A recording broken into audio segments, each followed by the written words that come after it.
Hello everybody, Frankie Day here. Okay guys, I got some for you this evening on Friday.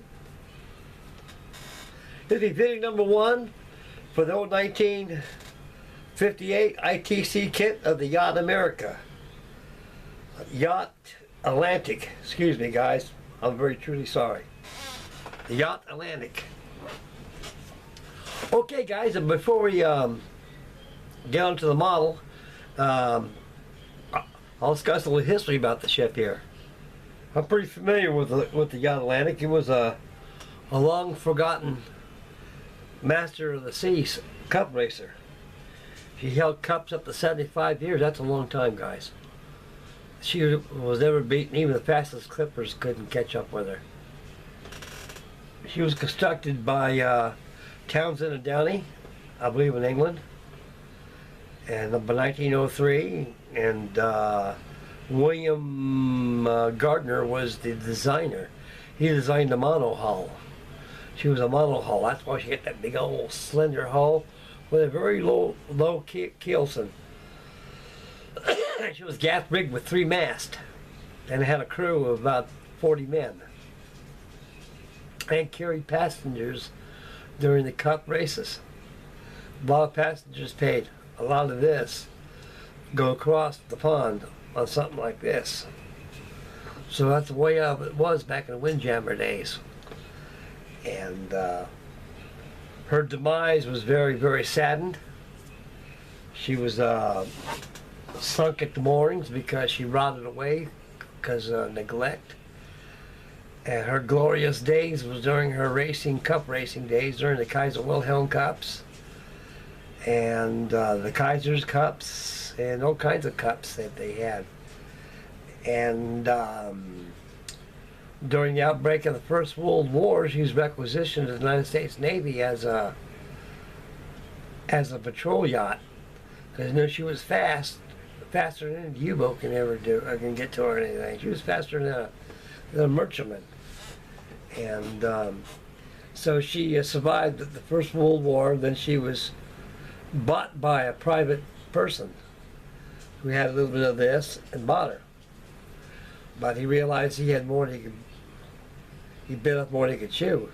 He didn't have the money to restore it like the way it was to its graceful days, inside and out. So he more or less kind of turned his back on it for a while and laid idle at his mooring, and eventually it sank. And it was an eyesore out there inside the marina area, the bay, or where it was that moored at. And by 1982, she was dredged up and hauled off as scrap. Nothing left but wood and timbers and junk. And of course, a lot of people took stuff, artifacts off of it, like they all do. And her rudder's in Norfolk, Virginia, I think on the Yacht Maritime Museum. And that's about the end of her colorful career to her starter career. A very graceful cup racer yacht that she was, a very beautiful looking hull. I think she had a length in particulars from the bowsprit to the fantail, the end of the gaff boom, about 235 feet. About a little size, a little more bigger than that than a World War II subchaser. So she's a pretty good sized yacht. Okay, we're gonna go ahead and take a look at the stage it's at now. We'll zoom in a little bit, guys. I want to get there we go. That's good enough right there. As far as I got, let me discuss what I did on this thing. On last video, it was already painted already. It was primed already, and the waterline was already painted, but I didn't mask it off. So I went ahead and masked off the red waterline, and I came back and I put the black on. So, oh my God, Frank, you forgot something.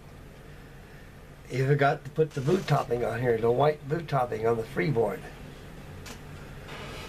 So, dumb me, which I should have caught first off before I started doing the airbrushing on this thing.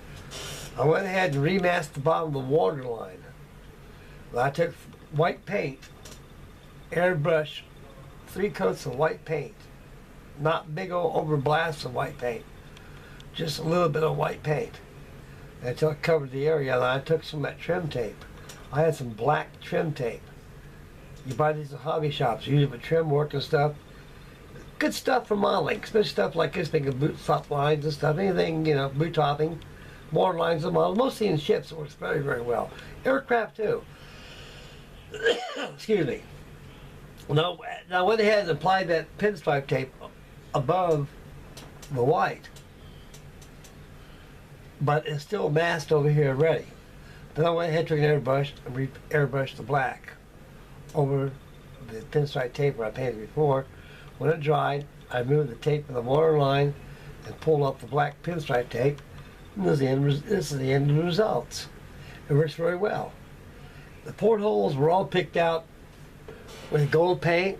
Let's zoom in a little bit here, guys. We're going to case here. The scroll work was done with gold paint too. That was the last thing I did in this hull, but then I gave it about 3 coats of varnish. And I went ahead and paid attention to the deck next. The deck was already primed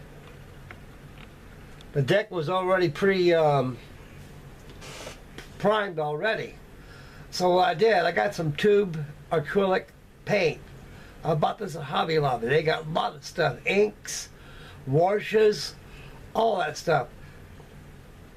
Oh, you know, I'll tell you guys, that's a modeler's, a model builder's paradise. And it's very, very inexpensive what you can buy there. I mean, I mean to tell you. And anyway, I bought this paint. And I mixed some light tan. I made a wash out of it. I went ahead and brush coated the wash over the gray primer. The primer's been way dried for about 4 or 5 months. And I went ahead and let it dry. When it dried, I went back and picked it off with this wash right here, which is tan wash. It's Vallejo wash. You buy this at your hobby shop nearest to your neck of the woods. This is good stuff. I love these washes, guys. I really do. I mean, washes really enhance the models, you know, and I was never too keen to using washes when I was younger and building models because I always built something like it was brand new and never used. But these things give authenticity for everything, especially armor, figurines, you name it. Works well. I applied about 3 coats of that on here, let it dry, and the decks came out real nice. It looks like a basswood, like you get out of a wooden kit. And all skylights, engine room skylights, galley skylights, stateroom skylights, they're all washed, they're all airbrushed with mahogany paint that I have. And after the mahogany paint dried, I went ahead and gave it a wash, a black wash, using the Vallejo black wash. It gives it that antique look.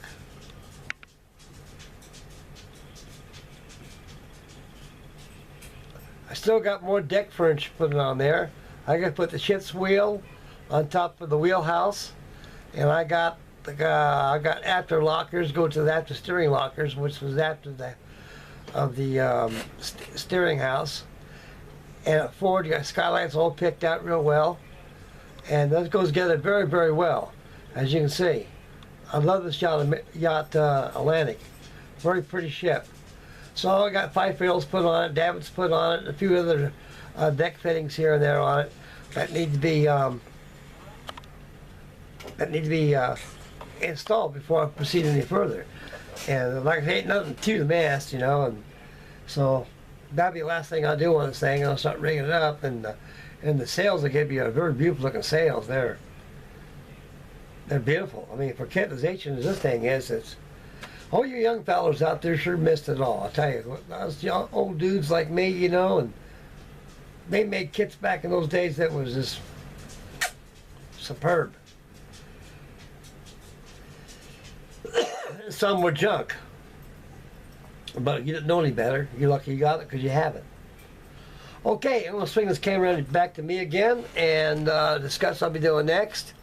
Tomorrow we'll have the final reveal for the 86 Sky Raider. I already got the white painted already. I did that yesterday. I'll let it dry overnight before I go to the next color, which will be light gold gray. Once the light gold gray is done, I'll go ahead and add the Naval Air Station training the color markings on there, like on the green. on the cowling, all the wingtips, and the tail. So that's going to be painted next, and I'm going to paint the tanks and the prop and the pilot, and she's good to go. So tomorrow we'll have the final reveal for that. It should be probably around tomorrow evening sometime. I'll have it for you. So this is the conclusion of video 1 for the ITC Yacht Atlantic. I got it right this time. And I always get it right and try to get it right. And right is the way and narrow's the way. Straight to gate. Okay, guys, this is Frankie Day signing off. Make Mama happy as always, and take care of Mama, and take care of yourselves, take care of your babies, and happy modeling. We've got cold, oh man, winter coming in. It's going to be a long, cold winter, fellas. So you might as well buckle up for the winter, enjoy yourself, and order some Chinese food or something, and sit back and build models. Enjoy. That's what's there for. It's made for the living. As long as I'm alive, I'm going to enjoy. And I enjoy you guys. Love you guys very much. You guys take care. So stay tuned for the final reveal for the Reveal 140 scale. 1959 86 Sky Raider. Shaking your way. Okay, guys, I'm going to shake on out of here right now. I'll catch you guys later, boys. Take care, fellas. God love you all.